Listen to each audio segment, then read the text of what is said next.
vegetables. Vegetables are a very important part of your meal. They're very nutritious and they give a special color to your plate, which makes it all the more appetizing.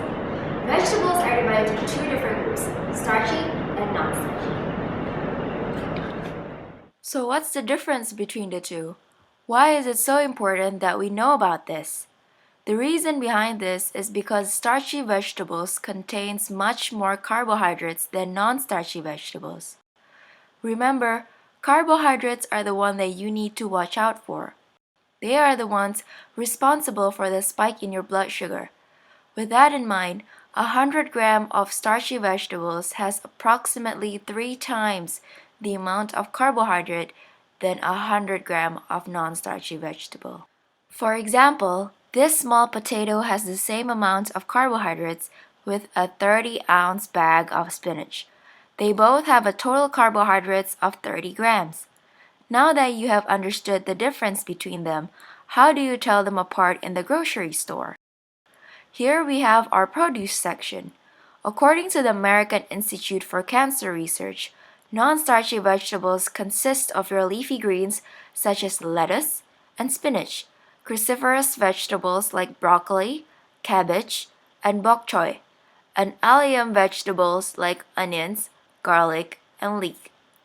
On the other hand, starchy vegetables usually consist of roots, tubers, and plantains.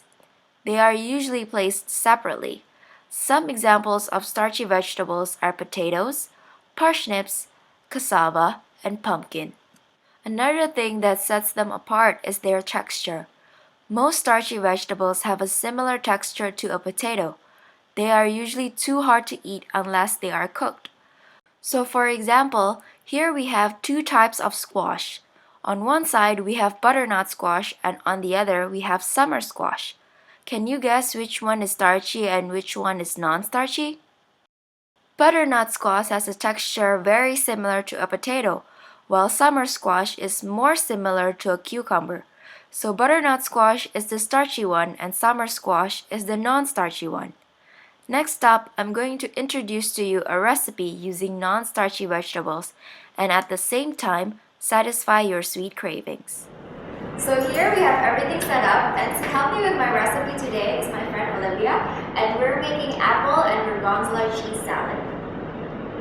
To start out, we tied our hair back and put on aprons, and then we washed our hands and put gloves on. So we've pre-cut and measured everything out, and to start we have 6 cups of baby spinach, and we just need to add in 1 carrot all chopped up, 1 small red onion,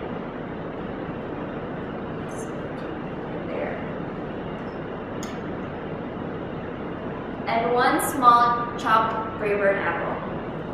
So while I'm mixing this all up, Olivia is going to help you with the vinaigrette. Alright, for the vinaigrette we have, we're going to start out with 2 tablespoons of orange juice. And then we're going to add 2 tablespoons of lemon juice. Now if you don't have lemon juice available, you can substitute with lime. And next we're going to use a tablespoon of honey. That in there. And then 2 teaspoons of Dijon mustard. Next, we'll put in 1/4 cup of walnut oil. Walnut oil has omega-3 fatty acids that are good for your heart, but if you don't have that around your house, you can use canola oil or any type of oil like that, olive oil. Now we'll whisk this up, and the key to pouring this over your salad is you want to continue whisking because the honey and juices don't mix well with the oil. So you'll want to continue whisking as you pour it over your lettuce. So next we just have to add in our 3 tablespoons of gorgonzola cheese and 1/4 cup of walnuts.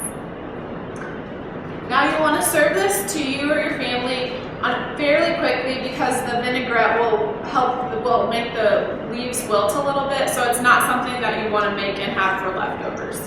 Okay, and your apple gorgonzola cheese salad is done. Enjoy!